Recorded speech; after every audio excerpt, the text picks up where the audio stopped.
What's going on, people? Welcome to the latest episode of the Offside Chat. It's your boy Naber. I'm joined in the Offside Chat studio by Edward and Naeem. What's going on, brothers? How are you, man? All is blessed, my man. All good, Blessed. brother. All All good. good, all good. Listen, let's get straight into it. It was the FA Cup, one of my favorite competitions weekend. And look, the FA Cup served up what it does, a knockout. However, we are going to go to the team who have won the second most FA Cups. It is Manchester United. And they had a home tie against Brighton. Now, this was an interesting one because Brighton have marched on Old Trafford year after year in the Premier League, just handing out beatings. However, their last outing, Manchester United actually won. So we thought maybe they've turned the corner.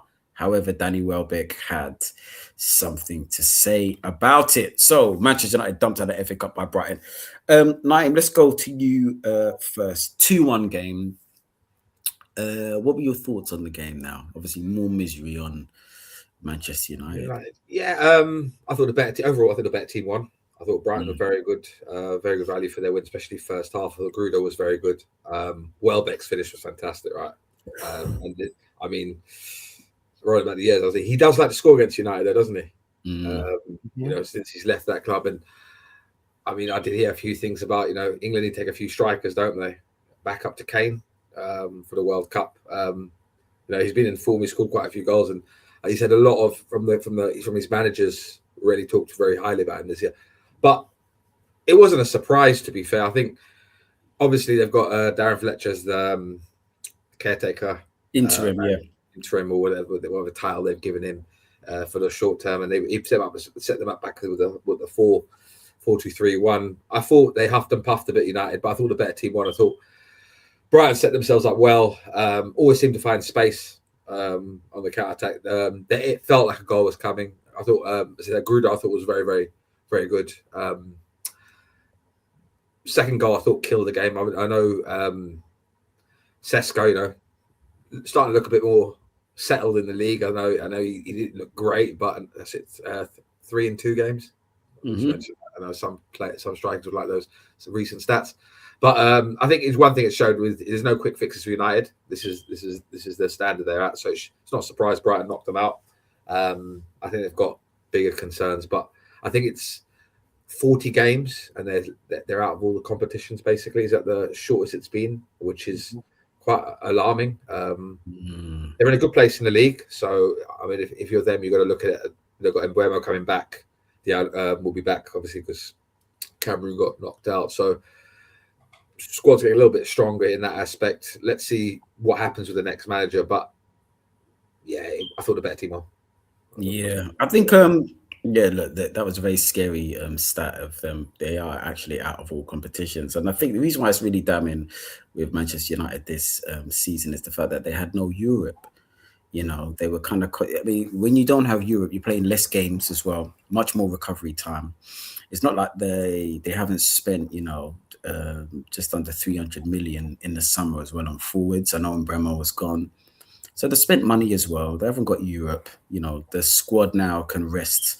And it's a big thing, that when you're challenging on 3 or 4 fronts, it could take it out of you. Look, you watched them last season as well. They prioritized the Europa League because that was a way to get back into the Champions League. So, there's no excuses this season to say that, playing once a week it's not going to be good for you in terms of the squad, and especially being out of Europe because, they finished 15th last season, one of their worst positions, the Premier League era.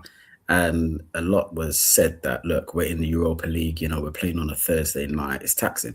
Well, you're not playing on a Thursday night anymore. And you spent, as I said, below 300 million in the summer. Now, look, you have sacked Amarin. That was maybe a shock. Maybe, he came out with comments that, wasn't happy, or the board or Jason Wilcox, but I think we need to concentrate on him at the moment because Ineos, I actually thought they've been there a little while now, and I really thought they're going to bring some stability to the club. But if I'm a Manchester United supporter, I'm quite worried because I don't really know what we're doing. We've had a history of Ten Hag He picks up a cup. You're thinking, yeah, but we're not looking good. Maybe we should cut ties. He's already had issues with Cristiano Ronaldo, one of the best players in history. It was, the manager or not, Ineos, we're backing the manager. We're backing the manager. So the player goes disgruntled. You back the manager. Should have let him go. You leave him for the summer. You give him more money to spend, and then you sack him. So for me, I'm thinking as a board, right, we had to make a decision out of Ronaldo and Ten Hag. We've done it. Sancho and Ten Hag, we've done it. Let's back our manager, then we sack him. Amorim comes in. And again, the same sort of situation you're seeing, the more experienced players. Obviously, you got the Rashford, the Basco, that he actually, at the end of the day, he just wasn't having it from the beginning. The board said, look, we're going to go with Amorim. He's our manager, so we'll let him go on loan. Look, Kobe Mainu, I mean, it turned pretty embarrassing when your brother has to turn up with a T-shirt. Like this is how bad it's going, and no matter how, everyone's team has gone through dark times, but this is literally an episode of Coronation Street or actually Ibiza Uncovered, because it's just getting tacky. The years have been really, really, really bad and taxing. And this is under Ineos now. So you're thinking, right, let's move forward. You now sack Amorim and you're back to an interim manager. Back to an interim manager now. You brought on Darren Fletcher. So he's coming now. And then now, obviously, we're looking at Ollie was linked this week. And then now, look, it looks like it's going to be pivoting towards Michael Carrick. And I kind of feel I know what they're doing here. And it's a buying time. They're buying time because the easiest way to buy time is, it kind of feels like they're listening to what the supporters are saying, but they're also trying to listen to, which is the big elephant in the room, Sir Alex Ferguson and the ex-players who are pundits. I've never seen a club who... they're still tied to those players. The voices and opinions are so loud. So they know, bring an ex-teammate in. Same thing with Ollie. We'll give him, yeah. We'll support him. There'll be a lot more positive things. I think it's a nice little clever move. But I think we need to look at Jason Wilcox with what's going on. Dan Ashworth comes in, then he gets moved. You have to pay big money for him. Ten Hag, time to go. No, we'll back him. We'll give him millions of pounds to spend. Oh, no, we'll sack him. Then you bring in Amorim. He says he wants to play a certain way. That's what you've brought him in. Now you're questioning his tactics. I know the win percentage was awful, but maybe he should have gone in the summer. But you said, no, let's go again. We'll give him a full season. See it through. You could have maybe even reprimanded him now, looking at it in hindsight, whatever he said before last week in the press conference. Maybe you could have just pulled him to the side. Maybe he switched and said, listen, we're going to have to reprimand you for that. Don't ever go in there and, publicly embarrass us again. But let's just get to the end of the season, because we obviously courted you for a very long time playing your 3-5-2. This is the manager that we wanted, the win percentages, but you've backed him. I don't understand with Ineos. If you don't rate the manager and you've got doubts, why do you throw money at someone who you don't even trust? Why? It's madness for me. Why am I going to send someone shopping if I know that they've just got a sweet tooth? I want them to make me some delicious steak and pasta today. And I know that this person just loves pot noodle. They're going to go there and just buy chocolate with my budget. Why am I going to give this millions of pounds to them? And the club is kind of in a very strange situation where we have to make really shrewd signings here. And they've done it twice in 2 years. It's not like, oh, we've made a mistake here. You've done it with Ten Hag, and now you've done it with Amorim. And now you're doing the same old trick. We've seen it before. Bring Ollie back. At least the pundits will be off. And let's see our way into the summer again. And we're back in the same position that we were 3 years ago, isn't it, really? We're back into that Ten Hag thing. We haven't actually moved forward. I know Ten Hag has brought in the FA Cup, which have been good. Listen, it's good to bring that in. But a lot of money is spent, and Man United are in a similar position now. They're not far off the top four, as I said, so they need some sort of injection and boost. I kind of thought Wally coming back at the managers over the years, he was probably the better one. He's counter-attacking football, but we're in the same place. And to get knocked out of the FA Cup, I don't think it's it's not good because now you're running out of excuses. You're not going far into cup competitions. You're not in Europe, so you really should be. You're out of all of them now. So now the only, left thing that you can fight for is Champions League now. Because there's no way you're telling me that after all this money spent, you're just looking for a Europa League place. That's what you're going to be happy for. You're not in any cups now. One game a week. Concentrate on the Premier League. I would have personally brought Ollie back because I can fit out of all of these managers. Maybe I could see him. He'll try to get you over the line, get you back in that top four. But you've brought back Carrick. You know it is to buy time. But yeah, listen, Brighton did what Brighton have been doing for many seasons now and going over there. And it's damning for Manchester United again. It really, really is. And it's 3 years down the line and I don't think they've moved anywhere. We're still talking about the same players. I just don't know. They need to really make the right decision in the summer who they're going to go with. I don't think they need to go with anybody fancy. I think they need to go with somebody. And I say that they have to back them, but they have actually backed the two managers that they've got. It's a very difficult thing. I think what they need to realize, lastly, before I let Ed go on, is that Manchester United is gone. It's dead. It's not the same club. These are our friends, our supporters. They can talk about, trebles and stuff. The club is gone. It's not the same club. You need to really tear this up and really start again. And these figures that are around there, I don't think they should be going anywhere because that's the standards. The Roy Keane's still going to be there. The Neville, these are winners here. They're always going to be there. But that club has to realize it's done now. They need to really get it right on the pitch. And they really need to get it right in recruitment because it's stinking. Ed. Yeah, man. Well said. Well said. It's been a horror show since Fergie left, man. And I said this last week. Haven't got a clue upstairs. Upper management don't have a clue of what they're doing because they keep on compounding mistake after mistake. Like you said with Ten Hag, they should have got rid of him pretty early. They let him stay into the next season to sack him, I think October or November, this time last year. Had a little, interim manager, then got Amorim in. Amorim, by all intents and purposes, like I said last week, should have been sacked in the summer. He presided over the worst campaign in Premier League history for Manchester United. You finish 15th, you lose to Spurs in the cup final. You should have been gone, bruv. You should have been gone. Instead, they let him stay. And it took him saying something about, Jason Wilcox and, the upper management for him to lose his job. Now you're doing the same thing again. You're everything with United is a circus. It is a drama show. Why do they need to announce that they're searching for an interim manager? Why do they need to announce that it's a former player? Why do they need to announce that it's between two former players? And it's just a mess. If they just take a step back and dial it all the way back and say, listen, we are not United of old.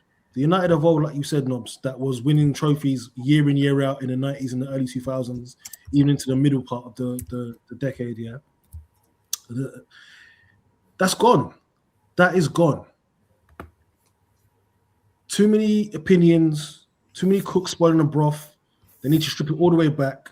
They need to get back to basics. They need to find a new identity, a new way. Because if you keep on doing the same things, it's only going to get worse. It's not going to get better, man. It's a failing method. I don't know. This mythical United DNA and the United way, I don't think that's real. It's just you won. You won and you played like a swashbuckling football. But it's not this ethos like that runs through the continuum. It's not like more than a club with Barca or the Ajax way. It was just a very successful period under a very successful manager for about 20 years. I know you've got history before with Sir Matt Busby and all that kind of stuff, but when people say the United way or the DNA, they're talking about the Fergie years. They're talking about the Fergie years and then the boom of the Premier League and then the TV money and then the boom of, player salaries, and they were at the forefront of it, right? That's gone. That's gone. You hold on to a distant memory, and I get it. If I'm a United fan, I pine for those years. You have to change tact. You have to think about a new way to elevate and evolve because you're suffering. You're a giant, yes, but you're a giant only in name. You haven't done anything substantial for a long, long time. The fact that Brighton dumped you out and no United fans even surprised. They're not even shocked anymore. They know what they're going to get with this team. They know this is pain. They just know. Like I always say, they've got so many players that don't need to be there anymore. Maguire doesn't need to be there. Luke Shaw, Ugarte.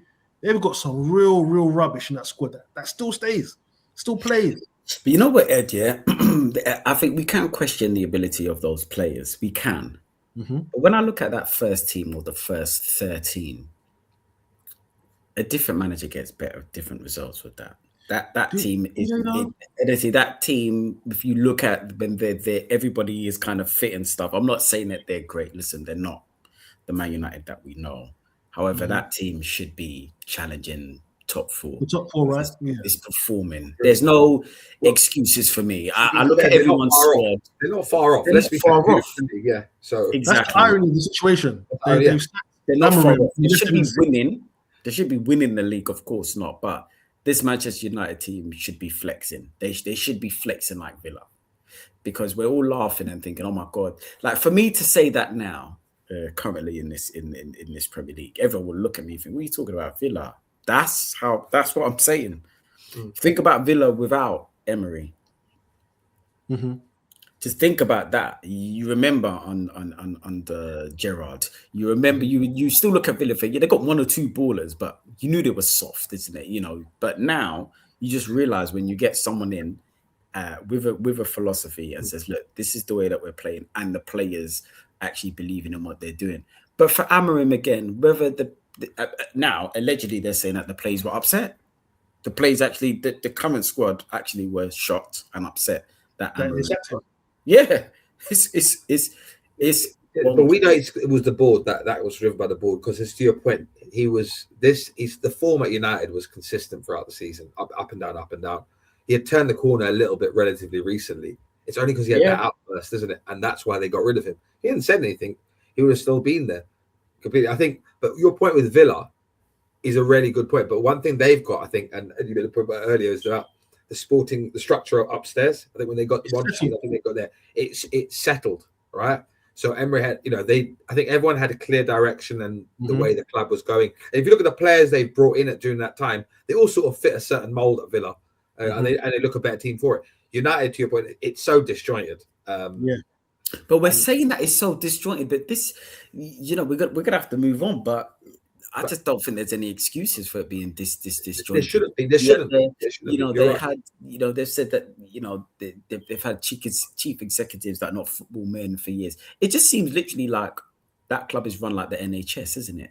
You've got a lot of big wigs on big money, big names, big job titles, big salaries, big dividends, and it's still in a mess. It just reminds me every time I see the club and I think, right, how's it being run upstairs? It just reminds me of Prime Minister's question times. Like, what is actually going on with the NHS now? This is probably, you got this guy there. You got now Jason Wilcox. Oh, we've got him. The big thing was Dan Ashworth. He's in. And then someone's come in and undermined him, which it looks like it's Jason Wilcox. So you have to pay compensation. He's on garden leave, and then you go and sack him. It seems like they're hunting and headhunting for individuals, and when the individual comes, they don't believe in the individual anymore. So that's why I'm saying it's very NHS about it. There's just so many cooks going on. I'm sorry, this is the guy that you wanted, so he's here, and you have to let him stay and do his job. Like, you might not. Oh, Southgate, that doesn't sound great. Was it the Southgate thing? Is that what it looks like? That's what Dan Ashworth's. Well, he wanted Southgate, didn't he? Crossed the bear, But for the other club idiots, this is the guy that you wanted. It's not for me. How many people sat there and said, "Oh, do you know what? I don't really fancy Arteta." So many people did. Fair play. If he gets over the line or he doesn't, you've got half or 3/4 of the fan base, or maybe 60% of the fan base that love him. But that was a position that I went looking at it thinking, "Oh wow, let's do this."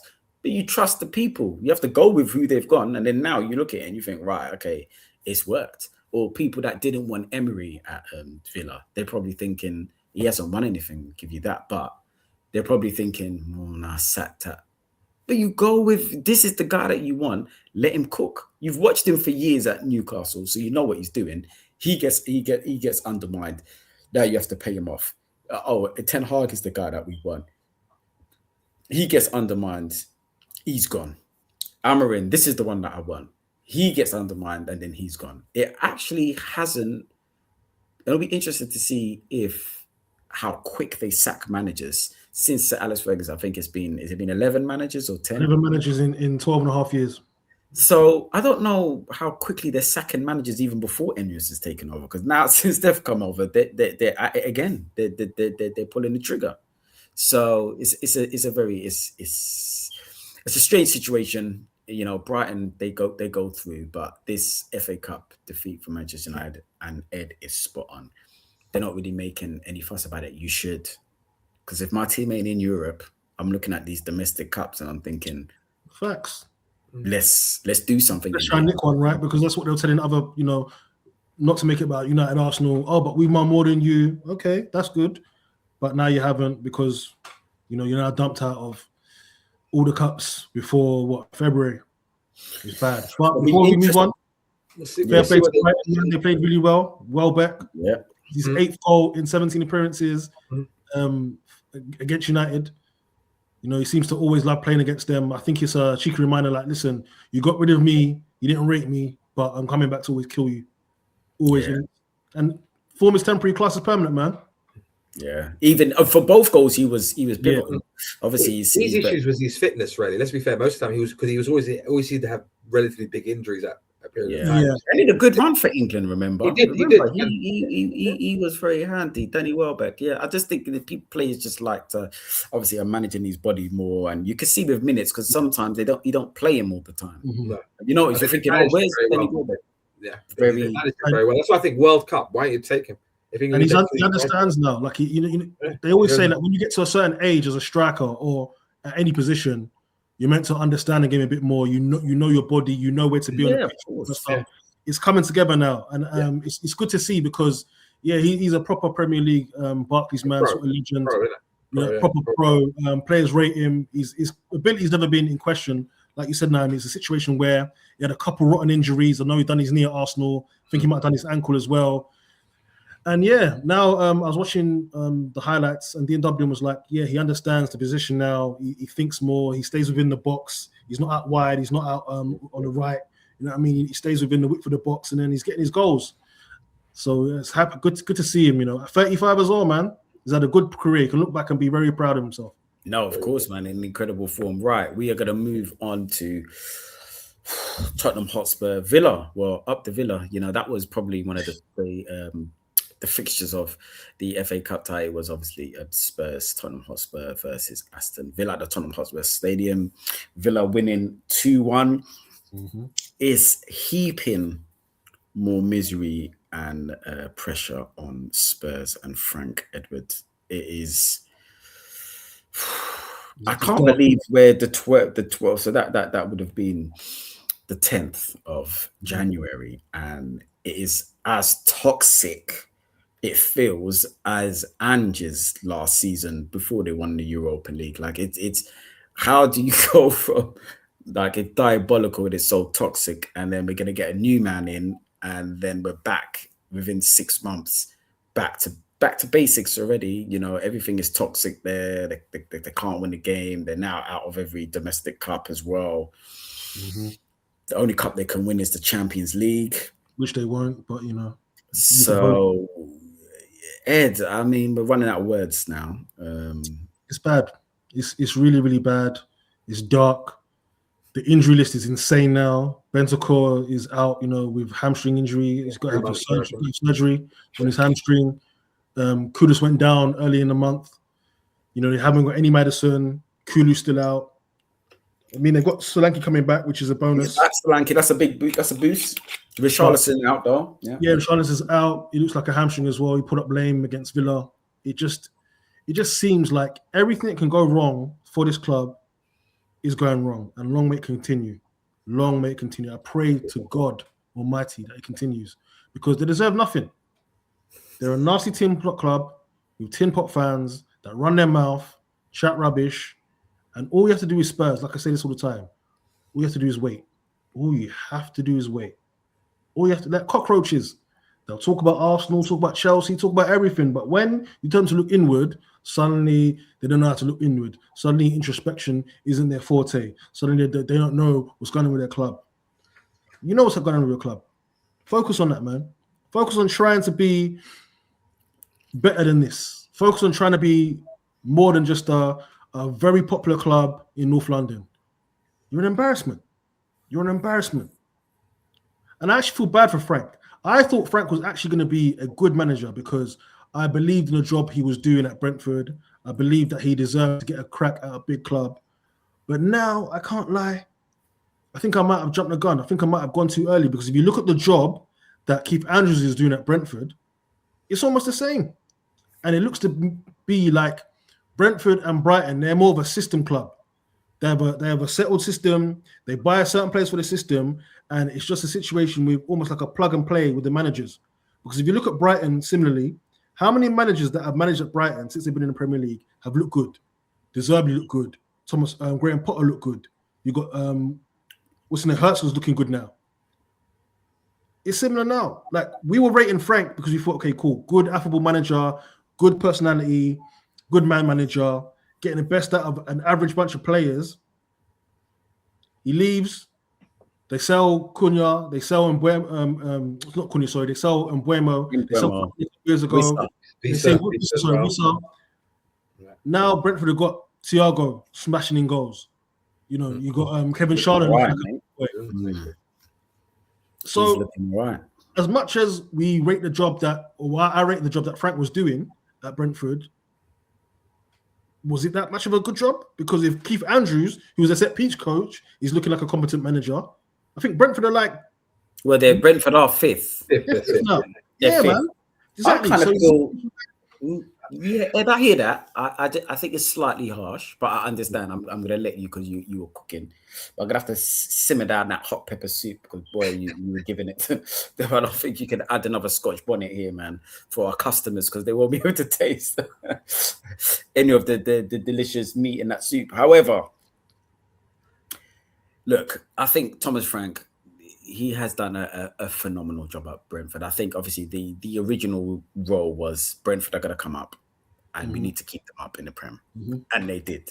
He established them. To establish any team, because we're taking it for granted. We keep talking about Brentford. Before Thomas Frank, you just used to see them in the Championship. You weren't even taking it seriously. It was the West London, middle class club. That's basically what it is. You just feel, oh, you don't support Joe? Oh no, Brentford. Oh, okay. I kind of know, the fan base. But the way the club is run, they believed in him, and he's a classy man. That's the thing. That's why it's very sad to see the way that certain of the fan base are speaking about him.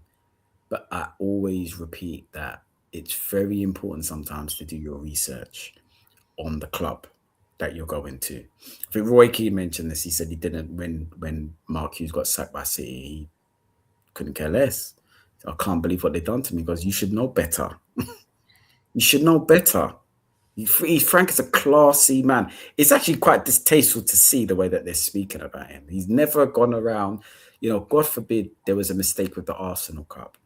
These Spurs supporters will cling on to anything. They will cling on to anything. There's no loyalty there. You've seen what happened with Ange. He delivered their first trophy and he got battered all year. I'm talking about battered. And there's a time that people said, I can't believe AFTV, the way that they've behaved with Wenger. And one or two members was very disrespectful. But I think I've seen this with Spurs support. I've seen it a few times now. Now, Ange got it last year. He got it. See, the man was a shell of himself. That weren't the media. He knows what the fans are doing. He's going to home games. He's been abused by the team because he wants the team to win. Some people want them to throw the game. He's questioning about his tactics. How many times was he having run-ins? And this is the guy that came in, jolly fella, came in from Celtic, a so-called man's man, and they broke him. The fan base broke him. You can say the media did, but they broke him. And now you've got a good guy, classy guy, Brentford. He's come from the nice part, West London. You know what I mean? He's come down to Haringey. He's a gentleman. He's a Danish gentleman, and you kind of think Spurs. You want him gone again. So this is what you want. The guy comes and wins you a trophy, but the football's rubbish. You want him sacked. You've now got someone else. You want him sacked as well. I think we just need to just realize, and like I said before, that winning that trophy, sometimes you can dress a pig up sometimes, and the pig might go out and, you know, one of their friends says they look beautiful, but they don't. That's the reality. You don't. A pig is still a pig, right? A pig is still a pig. And I didn't mean this in any disrespectful way. I just said that Europa League has really covered over the cracks. And look at the two teams that were fighting in the final. Mm-hmm. Look at it. It's no coincidence. People could pretend to put their head behind the couch and say, "Oh, you're just coming for us." No, it's the reality. Because you both of those supporters know what they went through last season. They can't pretend. Mm-hmm. They know. They're watching their team serve up one of the worst. Both actually is the worst finishes that they've ever had in the Premier League. So this Europa League really made them look good. And I said, look, enjoy the win, of course, but it's papering over a lot of cracks. So this season, when they were disappointed by losing this game and that game, I figured these are the guys that finished 17th. I told you, at any level of football, if there's 20 teams in the league, you finish 17th. I don't want to hear from you all summer. Whether you're semi-pro, whether it's your power league, whatever it is, you're rubbish. And you've been rubbish. And if you're now again, they're dwindling in 14th or 15th now. Mm-hmm. 14th now. However, there's a lifeline for them. Because they're 6 points off 5th. So this is the thing. So with Thomas Frank, I know it's a shame that the injuries come back, but there's no point sacking again. You just gotta have to just stomach what's happening. You've already you finished 17th before, and you just pretended like nothing happened, and you won the Europa League and you went on. But you just need to just stick with the guy and let him input his philosophy. I literally thought it was toxic with Arsenal and Arsene Wenger, but it looks like any manager going in there, they're just getting pelted now. They just want him out. They want him out. They want him out. They don't like his style of football. What is the style of football that you want? You want Pochettino style football. These guys are gone, man. Son's gone. Kane's gone. Walker's gone. Dembele, one of the greatest. He's gone. The centre backs are gone. Carl Walker's gone. Like that is gone. Like the players are gone now. You can't just replicate that. You got to think about the players that you had there. That was your golden generation. Mm-hmm. That won nothing. But still, I don't quite understand what they're looking for. Thomas Frank has to come in and make sure you don't finish 17th again. But to be fair, they're 14th now. You just need to just steady the ship this season.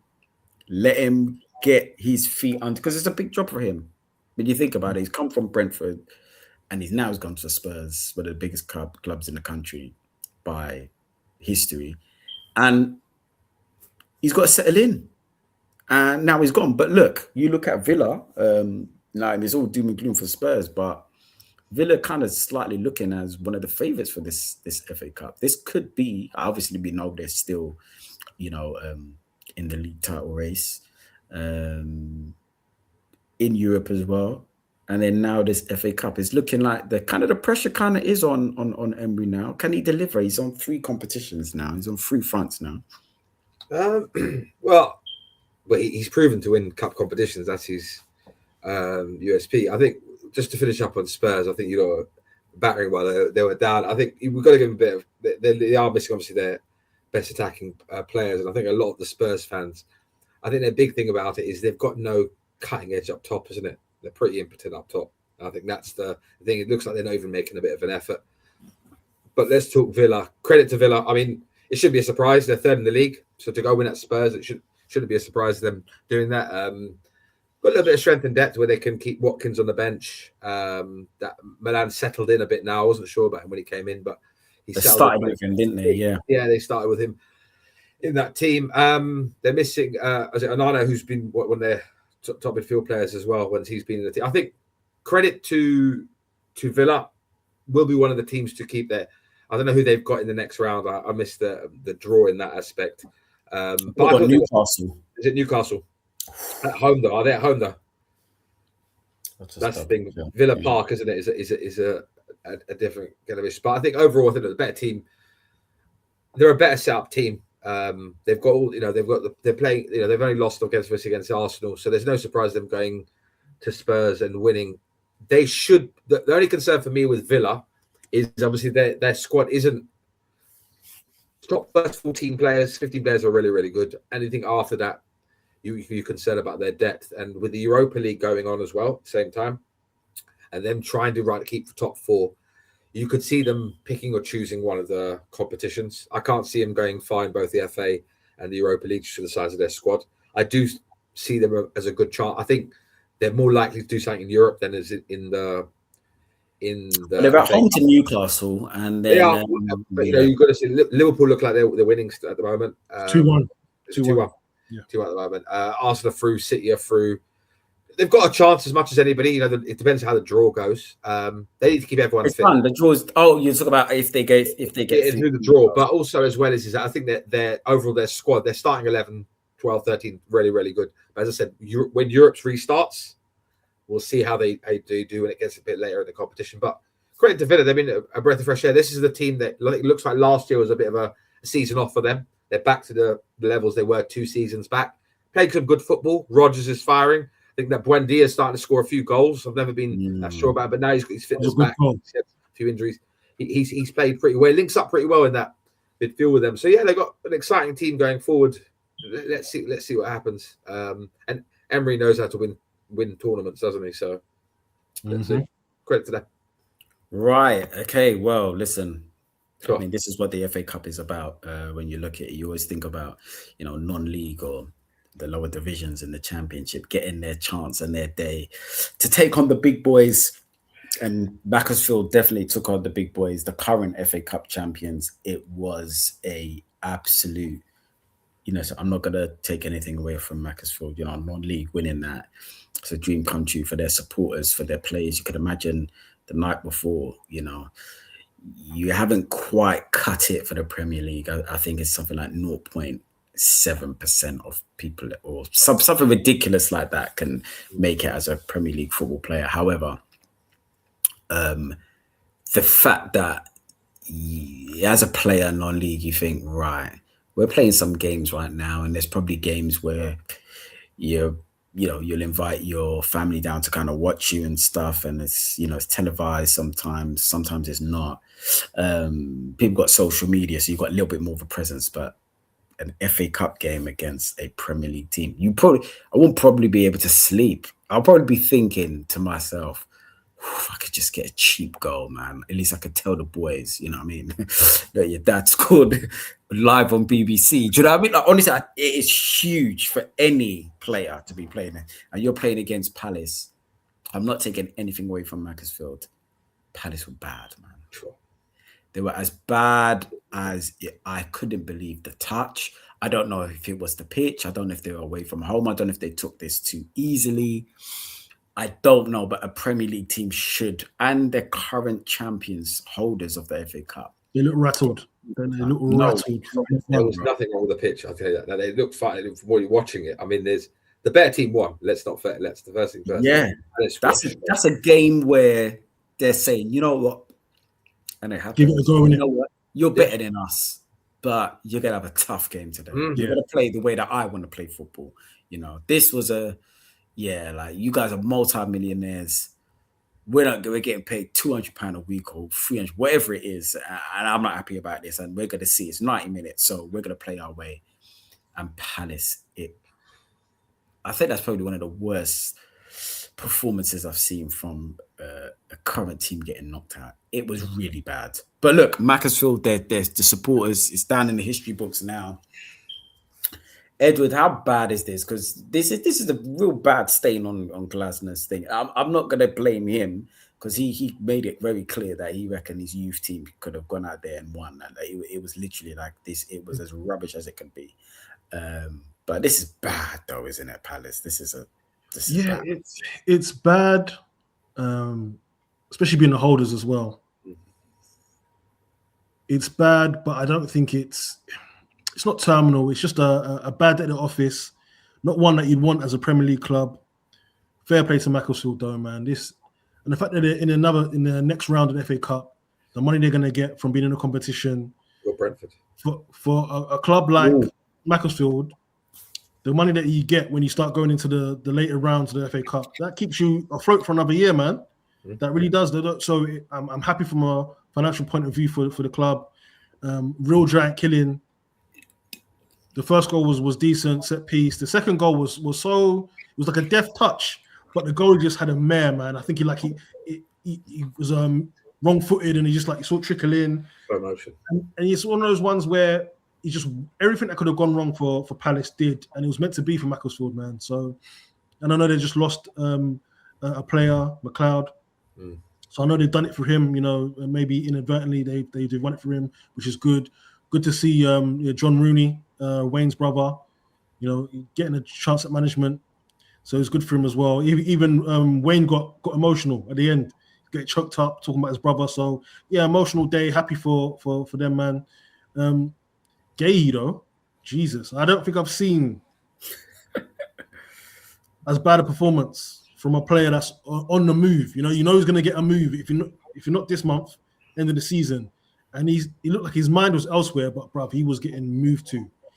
Every time they listen, couldn't get a touch. It was on his touch, couldn't deal with the out ball. Like he was just getting run ragged, man. It was really, really bad for him. He looked shell shocked, as with most of the other Palace players did as well, man. And I saw something about Glasner moaning about Ramon Esse.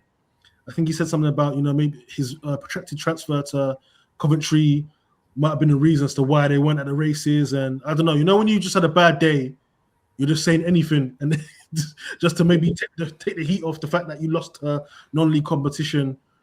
But yeah, man, it was. Yeah, Palace would feel embarrassed about this, but at least they can say that at least last year they finally won a trophy. They didn't obviously want it to end in the manner which it did, but these things happen, man. It's the magic of the FA Cup. Yeah, your local team, Naeem. It was shocking, wasn't it? It was shocking. I think I watched the game and you were baffled how poor. I think Wharton, for example, we've all hyped him up this whole season. What we've seen, everyone's really impressed. We're talking about he could play in the top 6. He couldn't put anything together whatsoever. I know Palace played a few young players, yes, but there was a lot of first teamers in that team. I think I did 117 places between the two clubs. Yeah, the biggest difference. Yeah, I checked because obviously I had a lot of noise over the weekend about this, and I found only 9 non-league teams have won against top flight in the history of the FA Cup. 9 over 100 years. It says everything. I think credit to Macclesfield. I think as much as Palace were awful, which they were, they deserved their win. You made a great point about I think was it a striker, McLeod, who died in a car crash last year. They dedicated the win for them. And let's not forget, was it 5 years ago? They went out of business.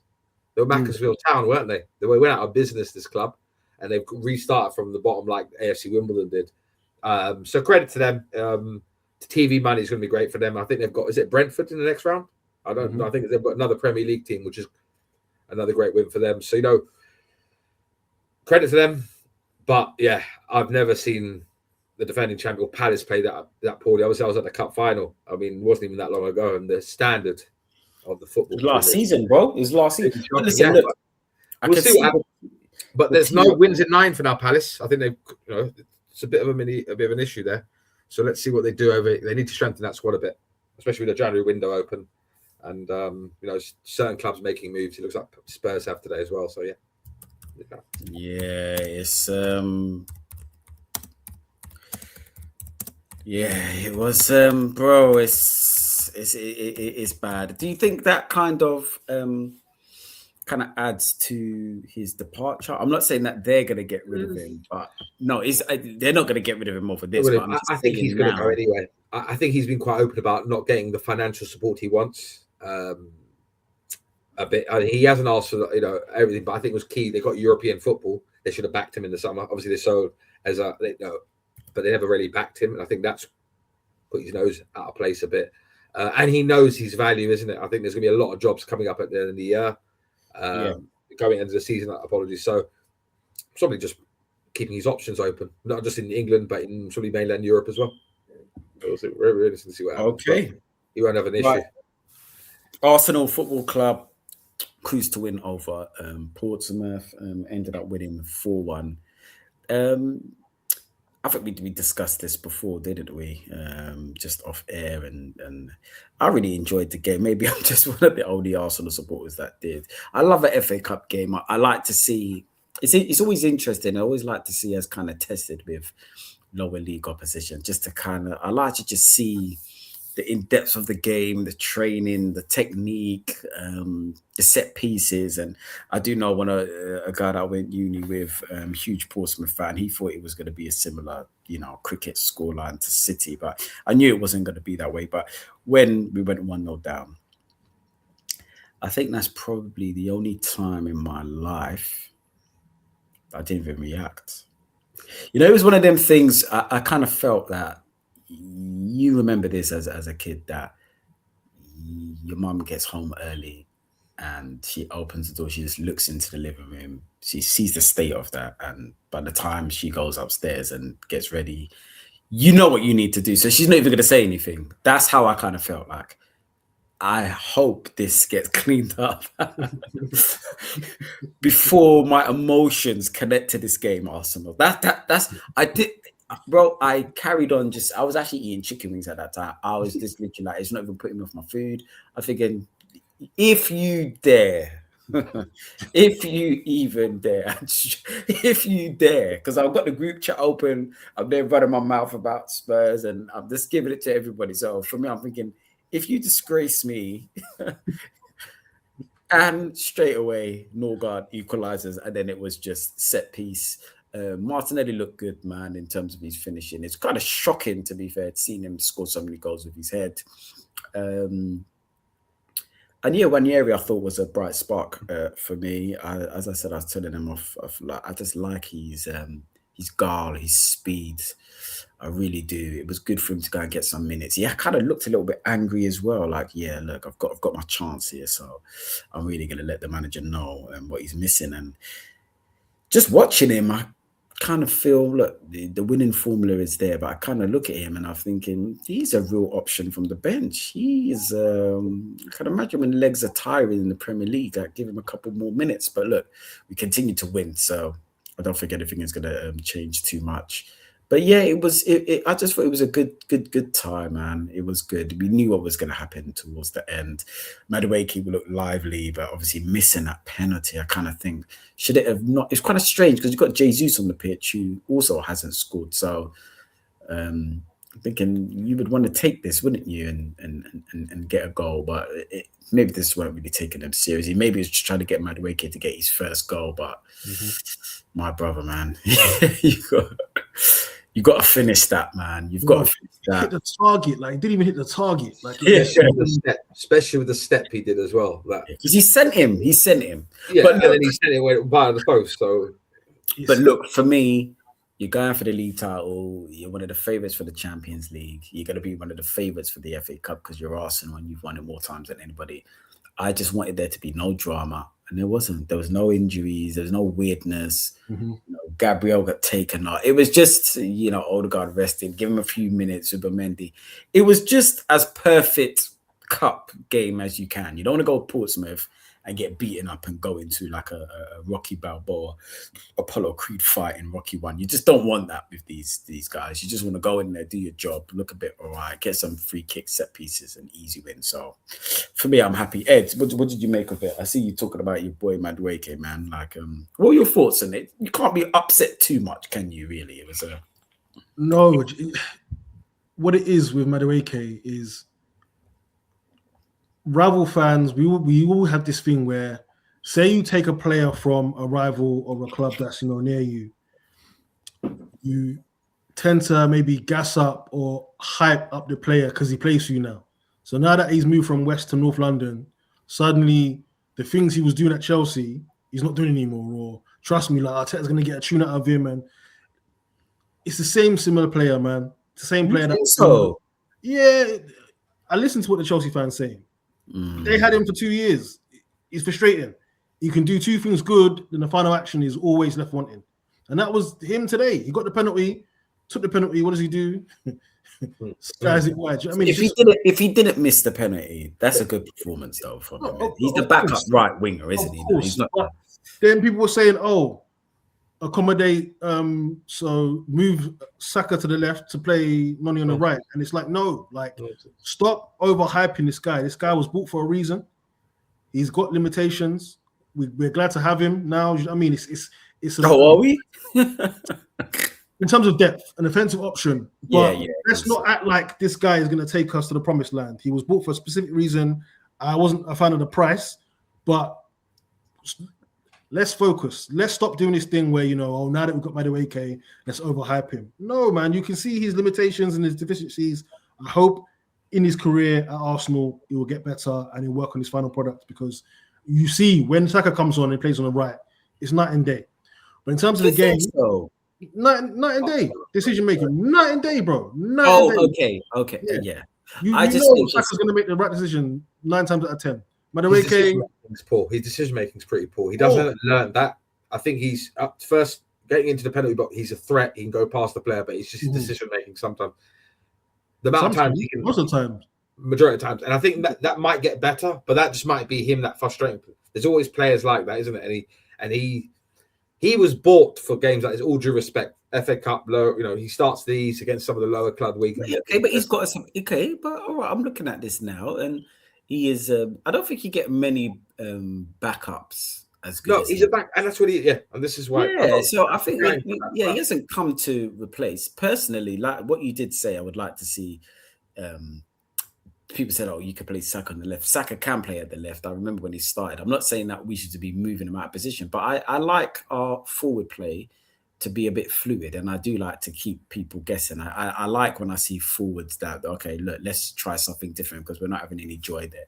I would like to see a little bit more of that. It would be interesting to see both of them on the pitch. However, I don't think he was that bad yesterday. I think the decision making. Yeah, I think he can improve on that. But listen, it's a big jump, man. It's a big jump in terms of when he was at Chelsea. I understand Chelsea what they've won, but let's just be fair. They were just trying to go for top 4, and he was just playing game after game last season. I think he got about to get 25 games or something last season. And he got 7 goals, and I don't think he's going to get 7 goals this season for Arsenal. So I just think he's a good player, man. I just think he gets in good positions. I think that's the frustration thing with him, because he gets in the final position and then it's like, okay, you should have done a bit better. I think one thing to call out the team, I think players who didn't get many minutes, Ranieri was really good. Very good. It was very, very good. I think you've got to give him more minutes in the league, if it being for right wing or centre midfield, wherever it is. I think for Arteta, he got more minutes in from out of Jesus. Havertz made his return as well. So I think as building the squad, and that shirt you got printed at Christmas, you can bring that out now, isn't it? For next He's coming to save us, man. Havertz, the guy. I'm so happy. Yeah. I know you are. They can see the emotion and the goosebumps at the same time. But you know what? I'm actually listen. We get more players back. It's good to have. I like this. I like this, man. I like this, and like I said, look, it's going to start being crunch time very soon. Yeah. We're going to start hitting Feb, and I like that the players are coming back. Just another dimension. Huge game against Forest on the weekend as well. Chelsea in the Cup on Wednesday. Chelsea in the Cup Wednesday, and then Forest. Does Havertz start against Forest or Chelsea? I think we need to go and wait and see what happens on Wednesday. But for me, I'm literally getting to this stage now. I just want to get over the line. So for me, I'm going to be watching at Old Trafford. Hopefully, Carrick is in charge by then. Little manager boost, and Man City are marching to Old Trafford. I don't think it's going to be easy for them. They are still the favourites to win that, but I don't think it's going to be easy. Well, defensively, they're not great at the moment. Man United might. Would Mbeumo be back now? Should be back. Diallo and Mbeumo are back. He's back, isn't he? He'll be back. Diallo will be back as well because he's out. He's out. He might be back, but Mbeumo will definitely be back. Yeah. Oh, Maswari will be back maybe a bit later. We'll discuss that in a minute. But our home record against United is brilliant. Not to tempt fate, I don't fear them at home. Away from home, going to Old Trafford, Buki. but they come into the Emirates. They don't really do well against us at home. So yeah, no, that's what I'm saying. So Man City going there, it's not going to be easy. Listen, they're favourites, but it's not going to be easy. Are they going to get Mark Gahey in? Obviously, Sky Sports, a lot of people saying that he is being tempted by Arsenal, but then obviously City want him now. Apparently, he is Calve, the Sky Sports. I think he's the chief. He literally said, "Look, I'm gonna let you know. I've got a very funny feeling that he ends up at Arsenal," and that was his quote directly. And he had a little smirk on his face. He said he's got a very as in free transfer. Free transfer. He just said that he's got a very funny feeling. So you're hearing all sort of stuff. Apparently, Ben White's being linked at the same time. So and has sold him the project. And apparently Arsenal have told him you will be getting minutes. You know, when they were speaking the last time he played, and they were just all like this. Oh, I remember that was a bit strange though, the non-celebration, and then after that. And the reason why people say don't read into that, I think after Declan Rice, I've seen it too many times now where it's a bit weird now, man. That's just a weird. But I know obviously Ezra and Saka, and there's a lot of Christians there as well. That's what I'm thinking. It could be something linked because they're all very, very good. But anyway, look, City need to move, and they need to move quickly. So I guess they're probably the favourites right now. But look, he might not be there in time. So again, it's going to be Ake, and it's interesting, man. It's going to be interesting. And Man United needs, if they get a new manager in, they need a new bump. So we'll see what happens. Before we go international, it's a huge story. Xabi Alonso has left Real Madrid by mutual consent. Now, look, we had these two when we were on radio purring over Xabi Alonso. And I said, listen, look, at the end of the day, what he's done at Leverkusen is incredible. But I think we just need to really let's calm down. How you go and get that job straight away? The Madrid job, for me, is one of the most difficult jobs in the world. And I think it comes down to experience and man management and making your mistakes in management. I think the tactics goes out the window because you're not dealing with the same sort of players. You're not dealing with people that are going to be like, right, okay, I get you. Yeah. I'm going to run through a brick wall. Nah, you're dealing with egos. And the owners or the chairman is the biggest megalomaniac that you've got. So you're dealing with him, who's the demands. You're dealing with Vinicius. You got Mbappe. You got players here that are on astronomical salaries here. You just need to be a proper man management, and that's what you see. Ancelotti. He's won so much as a player. So he comes in as a manager. Look at bro. Whatever you're telling me, I can tell you. I was there in '89. I was there in '90 with AC Milan. Like I've won the Champions League with AC Milan. I've played with Van Basten. These are the sort of convos you're having. So he's very comfortable with it. He's not going to come in there feel inferior there. You need to just manage and be a man manager. And obviously Alonso is cut from a new cloth. He's that. That little new generation of Spanish coaches coming on there. Leverkusen, no pressure really. It's a win-win for him. You got to play the style that you wanted to play. You're the big name there as well. They were the needy men, but you've won there. And I just kind of feel that I think he should have probably gone to Liverpool.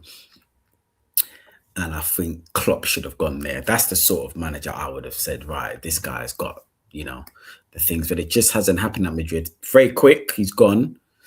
But what did you make of it, man, guys? Because they lost, obviously, the Copa del Rey final yesterday. What a game, by the way. Yeah, great game. Great way. What's your thoughts? I think it's not just performance. I think it's what's happening at the boardroom level as well. It's quite open that, I think him and Vinicius don't see eye to eye. He's a very different type of manager than Ancelotti. From what it sounds like, Ancelotti just let the players do a bit of coaching tactics, but let them do, certain things, but very good man management. Alonso sounds like he obviously from a different cloth. He's obviously from that. He's very similar to Arteta, where he's quite a control freak. I think they both come from. They're very good friends, isn't it? Arteta and Alonso. Like they come from the Sociedad. They come from that same background, hard work, and maybe that's where his mentality, even as a player, he was like that. So he's trying to instill that in a group of, let's be fair, quite big personalities, I'll call it, and it's fallen flat on his face. I think He's probably upset a couple of little groups there. He's obviously completely different. I've heard noises. I don't know how true it is. You know, you can't say in the press how the players aren't happy with him, asking him to do more work. You know, so I think to your point. That's me and Ed, you know, in our old age playing football. Can you imagine us two, brother? Just what? Oh, listen, I remember you in your youth in the bed. Don't even talk about how you ran around. There was still that stay up top in the Welbz now, bro. I remember it, dude. I was that. It was me running around. I lost the ball again. Who's my man, though? Move, man. Later, come on, bro, man. No, I'm having a nap here, you know. No, I do think Alonso. I don't think this for me. It doesn't damage what he's done at Leverkusen or as a captain. No. To go win the league undefeated and to take on Bayern Munich as they did, to win the double, you've got to give him credit there. I think maybe the job. I think you made a good point. Job came too soon for him. I think the Liverpool one wasn't. It was. He would have got more time at Liverpool in that respect. Do you think now? Do you think, lads? You know, he's great. He looks back and think I should have maybe taken the Bayern Munich job. You know, because I'm seeing what company's doing now. And I'm thinking, right, so I'm in a win-win situation here because I've won with Leverkusen. I'm supposed to go.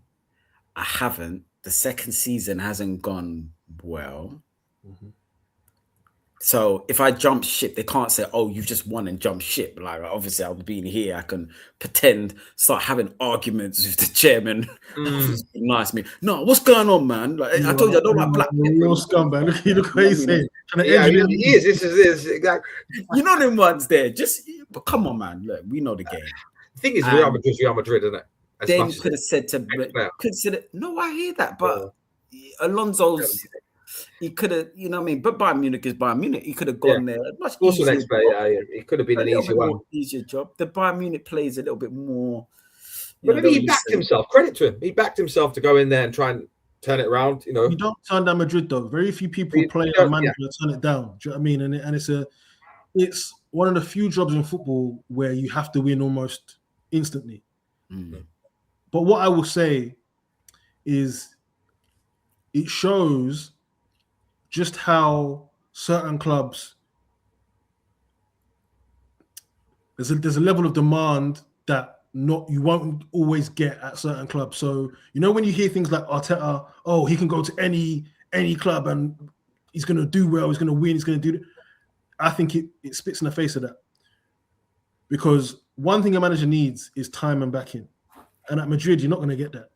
Madrid, they've got 15 Champions Leagues, man. They haven't got time to give you time. They have to win. And then what you don't do as well is lose to Barcelona in any type of fashion. That's another thing. So it's a situation where if you're not going to win the league, you have to win the Champions League. And if you're not going to do that, you're going to get clipped. But if you don't do that and then you lose to Barcelona on the way to losing in the Champions League and in the league, you're a dead man walking, right? So when I hear, it's good to rate these up-and-coming managers with a philosophy, but you also have to know that your philosophy means nothing to certain clubs. These mega clubs, ban your philosophy. Ban your philosophy because it's all about winning.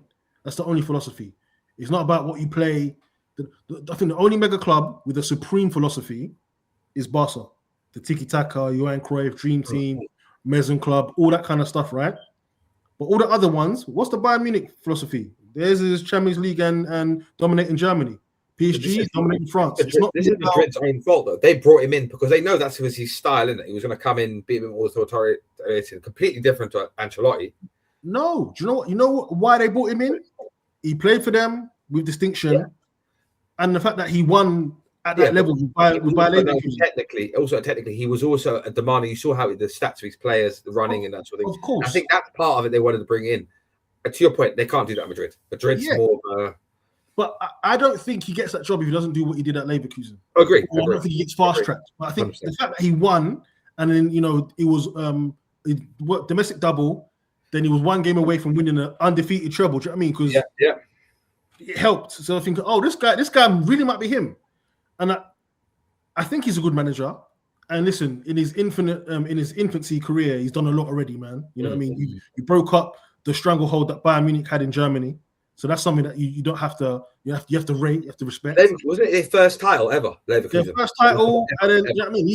He caught lightning in the bottle, and boy, did he do it. Like, he was just, something that you're never going to see again, right? But again, like I said, philosophies mean nothing when the ultimate philosophy is win. And then the way Madrid doing business as well is like, bruv, we give you the best players. Yeah. You got Mbappe, you got Vinicius, you got Rodrigo, you got everything is set up for you to win, or at least try to win. So all you have to do is, like we said, be a better manager. Now it's difficult because you're a young manager. You don't want the players to take the mick out of you. So ego as well. It's easy ego as well. Yeah. Striking that fine balance. There's even a clip that's actually really, really bad. It's they've obviously lost to Barca the other day. Xabi Alonso's waving them over to try and give the players a guard of honor, allegedly. I saw that. I was like, nah, we ain't doing that. Later. No, I read about that. It weren't Alonso who said, I think it was the organisers of the Saudis, isn't it? Oh, okay. Saudis wanted them to do that. So from what I've read, I don't know how true that is. So it wasn't Alonso saying, let's do a guard of honor. I think that the organisation of the Saudi, they wanted them to do it. They're paying a lot of money for this. I think they've got it for like 5 years or so. Yeah. But I think that's from what I read. But I don't know how much it is. You know how, especially Real Madrid being a soap opera that it is. It'd be interesting to see if Alonso ends up where he ends up. What, Liverpool? See what happens with Liverpool end of the season. See what happens at Liverpool, and I know obviously company. We'll see how that season ends, but it'll be interesting if he. I mean, look, the fact that you've been sacked and you still potentially are gonna end up at Liverpool or Bayern is just a testament. Breaking news: it looks like Tottenham Hotspur have agreed a deal to sign Conor Gallagher from the first. Good signing. Good signing. Good signing. I thought it was going to go Villa. Yeah, so I don't know. I saw that, but he was on his verge to Villa, wasn't he? Wasn't he going to Villa? It looked like. But I think Villa was trying to do loan with permanent at the end, so loan with obligation. So it's legs in their midfield. They need it because Bendica's out for 3 months. I think it'd be a good signing for 34 million. So it's going to be interesting, right? We're going to kind of end the show. Huh? Straight signing or loan with permanent? No, especially with 34 mil. Straight there. So I wonder how the Chelsea fans are going to think, because Chelsea and Spurs got beef. But to be fair to Conor Gallagher, he got sold by Chelsea. He didn't want to leave. They done him kind of dirty. So is what it is. Man. And to be fair, good signing for Spurs. To be fair, he knows the league. He'll do a good job. Yeah, he will. Mid-table player, perfect player. Yeah. So AFCON semi-finals, man. Ed, I'll let you lead this one. Obviously, you've been all over this one now. Man, it's been a wicked tournament, man. I've been thoroughly impressed with the level of football on display. Obviously, my boys Nigeria were in the final four. We played Morocco on Wednesday. We beat Algeria in the quarterfinals, and that was a masterful performance. The only thing I would say is we need to be more ruthless, man. We need to be more ruthless. But in terms of attacking play, the midfield, the defense, we've shown that we've been one of the better teams in the tournament, man. I've been impressed with obviously Osimhen. He's a real gunman, real shooter. Iwobi has been brilliant in midfield. Really, really good player. Lookman has been brilliant as well. The defense has been watertight. There hasn't been too many higgy-hagger moments. You see with Nigeria, we have a propensity to shoot ourselves in the foot. We haven't been doing that, man. It's been very, very smart football we've been playing. Now, Morocco, no marks, are the host nation, so we have to take them seriously. But if we play the way we played against Algeria and we're more ruthless, I have every faith in my boys that we'll get to the final at least. So, yeah, man, it'll be a good semi-final tie for both, because obviously Senegal and Egypt, they're in the second semi-final. So, yeah, I know Senegal a couple of years ago, wasn't it? Yeah. Yeah. I know, 2 ago. 2 Yeah, 2 years. Yeah. I know. I wouldn't say this is a legacy game for Salah in terms for Egypt, but it's more of a legacy game for him. He'd want to make the final, and he want to obviously put AFCON in his back, especially in the wake of those idiotic comments by that chief Jamie Carragher. Yeah, man. But the AFCON's been really, really good. It hasn't been as drama-filled as the last one, with referees blowing whistles at 85 minutes and managers on the sidelines with water on their head. It's been a lot more measured, less drama, but it's been really, really, really, really good tournament. Africa should be really, really proud. There's been no wahala in the stands, no nonsense off the pitch and whatever. But yeah, man, it's been a really, really good tournament so far, man. Long may it continue. No doubt. And listen, it's great semi-finals. You've got Egypt versus Senegal. and Morocco host nation versus Nigeria. And if you look at the beginning of the tournament, those were the teams that you would think are the strongest. So it's looking good, man. But listen, guys, thank you for another tuning in for another episode of the Offside Chat. Don't forget to like, subscribe, and share. Peace out. Peace.